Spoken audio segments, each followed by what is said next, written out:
Chers Bresseurs, chères Bresseuses, ravi de vous retrouver pour votre nouveau numéro de Gbere Santé. Aujourd'hui, ça va être une émission un peu particulière qui va être dédiée aux enfants parce que Gbere Santé, ce n'est pas uniquement pour l'émission des personnes âgées, des pathologies des personnes âgées. Nous allons parler aussi de l'appareil clinique, de tout ce qui tourne autour de la santé, comme je vous ai dit au départ. Santé, bien-être et aussi tout ce qui est autour de la santé. D'où le thème d'aujourd'hui. Nous allons parler de comment protéger un peu nos enfants face à, on va dire, l'hypersexualisation de la société. Entendez par là le fait que nos enfants soient peut-être, on va dire, exposés à des dessins animés, à des publicités où il y a du sexe. Comment pouvoir mieux encadrer son enfant face à cela? Pour ce faire, nous allons nous entretenir avec M. Kwame Paul, qui est sexologue clinicien. Mais sans plus tarder, nous allons écouter la population. C'est parti.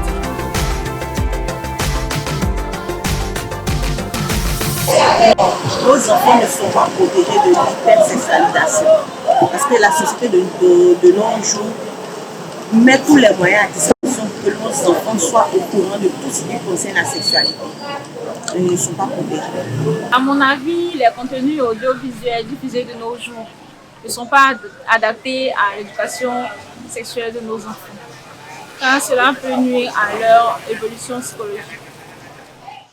De retour sur le plateau. Bonjour, monsieur Kwame Paul, Jean-Paul Kwame. Bonjour, docteur. Ravi de vous avoir sur le plateau. C'est moi. La tête d'affiche un peu partout. Il nous honore de sa présence à Gbere Santé. Merci d'être là. Merci à vous. D'accord. Comment peut-on définir l'hypersexualisation?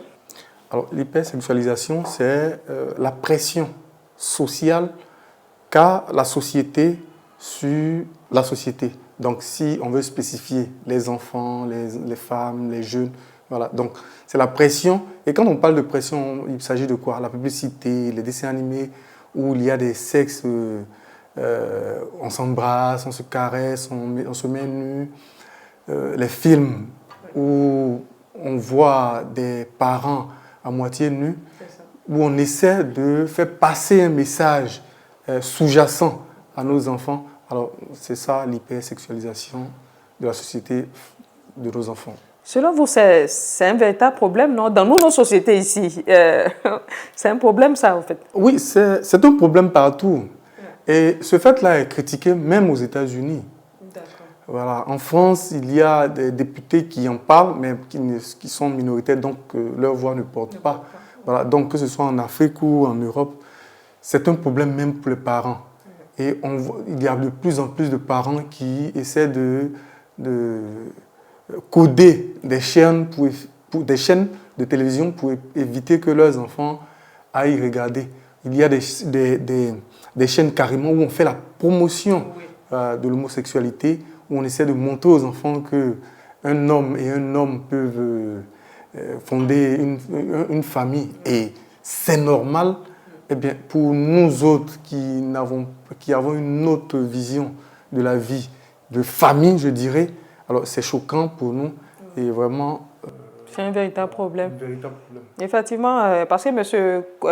Kwame Paul parle de la télé, tout ça, mais je sais que récemment, je ne vais pas citer ce média-là, ça a créé, voilà, il y a eu un peu de voix qui se sont élevées parce qu'avec la rentrée scolaire, en Europe, je ne vais pas citer le pays, le cahier de correspondance, c'est-à-dire le cahier des enfants, sur la première page, ça montrait comment il faut se maquiller, des hommes qui devaient se maquiller. Donc, les parents étaient un peu choqués de voir pourquoi l'école veut forcément, quel message on veut faire passer à des enfants en montrant que c'est normal, en prenant 4 garçons qui sont des influenceurs un peu particuliers, qui étaient maquillés, et on donne ça à des enfants du scolaire comme cahier de correspondance. Donc, des parents étaient un peu fâchés pour savoir. Donc, ça aussi, c'est l'hypersexualisation. Ça entre dans ce cadre également. Bien sûr. Et là, c'est vraiment ciblé, parce que c'est l'école qui s'adresse à ces pensionnaires. Oui.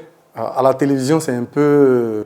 Donc, c'est encore grave que ce soit l'école même qui... C'est très, très grave. C'est un danger pour nous, parents. Et vraiment, c'est une alarme qui est sonnée pour dire, voilà, on doit faire de plus en plus attention. Et quels sont l'impact selon vous? Quel effet peut avoir cette hypersexualisation sur le développement normal d'un enfant? C'est-à-dire un enfant 9 ans, 10 ans qui est exposé comme ça à la télé, partout, c'est ce message-là qu'on essaie de lui faire passer. Est-ce qu'il n'y a pas d'effet? Quels sont ces effets-là? Alors, ce sont des enfants qui seront des mauvais maris, des mauvaises épouses plus tard. Parce que tout ce qu'on a actuellement comme information sur la sexualité va nous donner une image déformée de la sexualité. Donc, aujourd'hui, aller pour voir des films pornographiques, il suffit d'un clic sur Google, paf, on est là. Et on ne sait pas vraiment ce que font nos enfants sur Internet. On a l'impression que c'est cool, ils discutent avec leurs cousins, leurs parents, mais en réalité, voilà, ils vont loin, ils sont très curieux. Ils sont exposés même face à des prédateurs, même aussi. Voilà. Et quand on regarde aussi la discussion des petits garçons et même des petites filles à l'école, la plupart du temps, ça tourne autour du sexe. Et pour nous qui avons grandi sans Internet, c'était des photos-romans qu'on vendait à 150, 200 francs dans les librairies par terre et qu'on achetait facilement. L'hypersexualisation commençait là, à notre époque. Et grandir et ne pas avoir d'informations vraies sur la sexualité, on devient des paraphiles. Ça veut dire quoi, les paraphiles? On va les retrouver, ce sont des gens qu'on va retrouver être des violeurs en série, ensuite des tueurs, violeurs et tueurs, des gens qui se masturbent en public, qu'on appelle les apodisophiles. Voilà, ce sont des personnes qui se masturbent en public et ils sont à l'aise à se masturber en public. Sinon, se masturber jusque-là n'est pas quelque chose de grave, mais aller le faire en public, là, ça revient à dire que vous avez un problème psychiatrique. Oui. Voilà. Donc, il y a tellement de paraphilie. Il y a des gens qui aiment faire l'amour au bébé de moins de 2 ans. Voilà.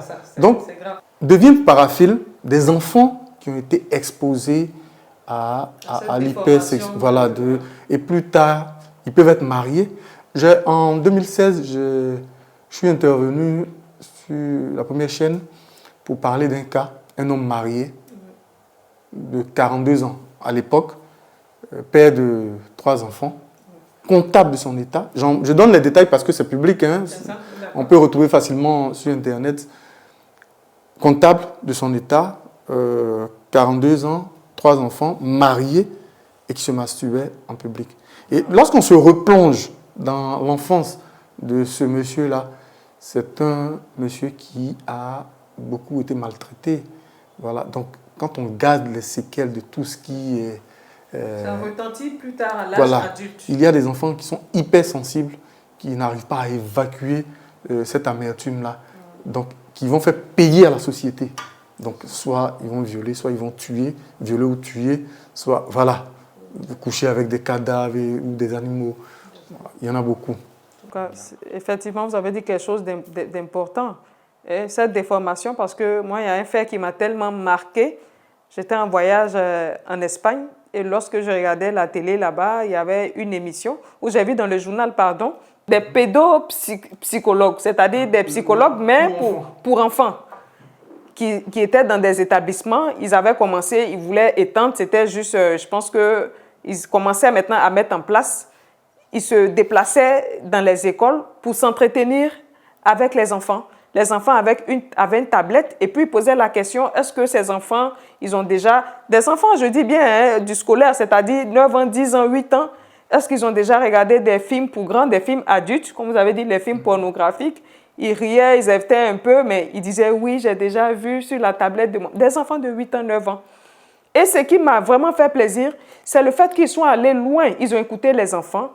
On leur a dit que, bon, vous voyez des choses là-bas, vous avez vu ça, des sexes, oui, vraiment, on a vu. J'ai dit, mais ils vont loin, même le préservatif, ils ont expliqué. Quand ils finissent, ils font comprendre aux enfants que oui, vous avez vu, mais ce n'est pas de votre âge. Vous n'êtes pas encore adapté à cela, voilà les conséquences que ça peut entraîner. Vous êtes des enfants, profitez pleinement de votre enfance, ceci, cela. Et en le faisant, en parlant aujourd'hui face à la caméra, c'est ce que moi je souhaiterais pour nos enfants ici. Il faut qu'on puisse faire comprendre à nos enfants. On ne peut pas les empêcher de regarder la télé, malheureusement. Dans cette télé-là, il y a tout y est. Tout ce qu'on nous dit de parler à son enfant. Malheureusement, nos mamans, ce n'est pas évident à chaque fois d'expliquer à l'enfant. Mais si à la télé, il peut y avoir ces genres d'émissions où on va sensibiliser plus de pédopsychologues pour pouvoir sillonner dans les établissements, même les grossesses en milieu scolaire, je pense que ça va beaucoup diminuer. Quelle solution vous pouvez proposer déjà pour les parents? Après, on va arriver à l'échelle un peu, on va dire la grande échelle. Mais pour les parents, comment mieux protéger son enfant face à cette hypersexualisation de notre société? Alors déjà, je le dis chaque fois, j'ai fait cette émission, comment protéger les enfants de l'hypersexualisation dans notre société. Les Ivoiriens m'ont insulté pendant plus de 3 mois. Parce que pour eux, il faut déjà parler de sexualité à son enfant à l'âge de 4-5 ans. Et aujourd'hui, avec les enfants surdoués... C'est pas trop tôt. Non. Docteur, c'est à 4 ans, hein, pour les enfants moyens, c'est à 4 ans que le cerveau se constitue. Je suis d'accord. Voilà, et aujourd'hui, on a des enfants qui sont surdoués, qui se rappellent de leur premier anniversaire. Oui. C'est-à-dire à l'âge de 1 an déjà, ils se souviennent de tout. Donc, déjà à cet âge-là, c'est jusqu'à 6 ans qu'il faut donner l'éducation que vous voulez à l'enfant. Oui. Après 6 ans, ça devient compliqué. Après 6 ans, il va falloir une autre formule pour l'éduquer jusqu'à 10 ans. Et après 10 ans, ça devient encore plus compliqué. Donc, si vous voulez tordre votre arbre, la plante que je vois devant moi là, si on veut la tordre, c'est maintenant. Quand le tronc sera à 50 cm de diamètre, ça sera impossible. Vous êtes d'accord avec moi? Donc, à moins de 1 an ou à moins de 4 ans ou à 4 ans, c'est là qu'il faut parler de sexualité. Alors, je précise. Adapté en fonction de bien sûr, dans un français facile, avec des mots pour son âge. Quand je dis parler de sexualité, ce que les gens ne comprennent pas, pour lequel ils m'ont insulté, ce n'est pas montrer à la petite fille comment écarter les jambes, ou bien au petit garçon comment porter le préservatif. Non, c'est les prévenir contre d'éventuels agresseurs sexuels, contre d'éventuels prédateurs sexuels. Alors, ce sont des sujets simples. L'enfant, par exemple, quand il vous demande comment on fait des bébés, vous n'allez pas lui dire « Oh, quitte-la, ce n'est pas de ton âge. » Non. Ce n'est pas ce que vous allez faire qui va freiner pour autant sa curiosité. Donc là, vous le refoulez, mais vous le mettez dans les bras de personnes qui vont lui donner d'autres informations. J'en parlais tout à l'heure. Donc, nous, à notre temps, il n'y a pas de sexologue dans ma famille, il n'y a pas de psychologue dans ma famille. Donc, moi, personnellement, je me renseignais comment? Puisque je ne pouvais pas parler de sexualité à mon père, mais j'étais très curieux déjà à partir de 6-7 ans. Donc, ce que je faisais, c'était d'acheter des bouquins. Il n'y avait pas Internet. Donc, moi, j'achetais des bouquins dans les librairies par terre et je m'informais. Mais ce que je voyais n'était pas pour mon âge. Est-ce que vous comprenez? Oui. Donc, j'aurais voulu que quelqu'un me dise, non, Jean-Paul, si quelqu'un te demande, par exemple, de te déshabiller, ou bien qu'il veut apprécier ton sexe ou tes fesses, c'est éventuellement un pédophile, n'accepte pas. J'aurais voulu entendre ça très tôt, mais je n'ai pas eu cette chance-là. Donc, quand je dis parler de sexualité à son enfant, c'est de ça qu'il s'agit. Voilà, donc je pense que c'est ça, pouvoir déjà montrer les dangers aux enfants, tel qu'on dit, il ne faut pas qu'il accepte des bonbons des étrangers, lui faire comprendre également que lorsqu'il est à l'école ou bien dans un endroit, même si une personne âgée lui demande certaines choses, il ne faut pas qu'il fasse l'aisance de refuser. Voilà, l'aisance de refuser et de venir en parler. Comme il le disait, avoir l'écoute pour ses enfants. Être ouverte de telle sorte que l'enfant ne cache rien. On peut être dur à son enfant, mais lui donner aussi cette possibilité, lorsqu'il est face à une situation, de venir vers toi pour dire « Maman, il y a eu telle chose, papa, il y a eu telle chose ». Et le père va lui dire « Non, ce n'est pas normal. Voilà, tu as bien fait ». Sur le plan national, par rapport à nos médias, voilà, quels conseils, qu'est-ce qu'ils peuvent mener comme action pour protéger nos enfants, notre société, de certaines dérives auxquelles on fait face? Alors, en tant qu'ingénieur en publicité, je peux dire que la nudité exposée est un business. Voilà, vous voyez des clips ou des publicités, quand on ne se dénude pas, ça intéresse. Même sur les réseaux sociaux, voilà, Béret Santé, on parle de santé, mais il n'y a pas de vue. Il n'y a pas de vue comme ça, bon, parce qu'il n'y a pas... il n'y a pas les attributs, voilà, il n'y a pas les attributs qu'il faut pour attirer. Or, ce qu'on dit est important. Voilà. Pour leur santé, leur bien-être. Ils ne viendront pas. Et sachez-le, toutes les émissions de santé sont reléguées au second plan, hein, Oui. en termes de visibilité. On préfère Djeneba Djaba que de suivre des conseils pour des préventions sur le cancer du sein ou d'autres sujets. Voilà. Une des vérités, c'est que je ne sais pas si vous allez couper cette partie-là, mais c'est la vérité. Aux États-Unis, il y a une convention que l'État, le Pentagone, a signée avec Hollywood. Donc, si toute personne qui monte des scènes, tout film qui monte des scènes de 8 secondes sur l'homosexualité voit son impôt baisser à plus de 60%. Vous voyez? Oui, c'est une vérité qu'on ne dit pas. Donc, tout part de là. Se dit, bon, moi, mon argent, je gagne dans ma petite affaire là. Je ne vais pas encore aller payer l'État. Donc, s'il y a un moyen de garder cet argent-là, on ne te demande que 8 secondes. Il faut faire embrasser 2 personnes de même sexe ou bien juste des attouchements en 8 secondes seulement. Mais on préfère ça que de dépenser fort. Voilà. Quand on arrive à ce niveau-là, nos convictions religieuses et culturelles disparaissent parce qu'on voit l'argent. Donc, vous voyez que, et comme nous, Africains, on est très forts à copier sur tout ce qui vient de loin, de l'autre côté de l'eau, on se dit, bon, donc si ça vient de chez le blanc, c'est que c'est bon. Voilà. Voici le vrai problème aussi ici en Afrique. Donc, vraiment lutter contre les médias qui hypersexualisent la société, ça sera vraiment difficile. Ce n'est pas l'affaire du sexologue. Ça ne sera pas seule l'affaire, je dirais, du sexologue. C'est vraiment l'affaire, une politique gouvernementale, nationale et puis citoyenne. Voilà. Nous, à notre petite... Chacun joue sa partition. Voilà, les parents ont leur part à jouer, mais l'école aussi, ils sont des éducateurs. Les enfants passent plus de temps à l'école, donc eux aussi, je pense qu'ils ont leur part à jouer. C'est de veiller vraiment sur ces différences. Ça, c'est bien. Dans certains établissements, ils prennent les téléphones. Tout ça, je pense que c'est pour ça aussi. Oui, c'est pour tout ça, la distraction. L'enfant n'arrivant pas à se concentrer parce qu'il est sur Facebook, et parce qu'il est sur WhatsApp en train d'échanger. Donc, on lui arrache ce qui va l'empêcher de se concentrer. Et c'est normal. Vraiment, merci beaucoup. Est-ce qu'il y a quelque chose, M. Kwame aimerait ajouter?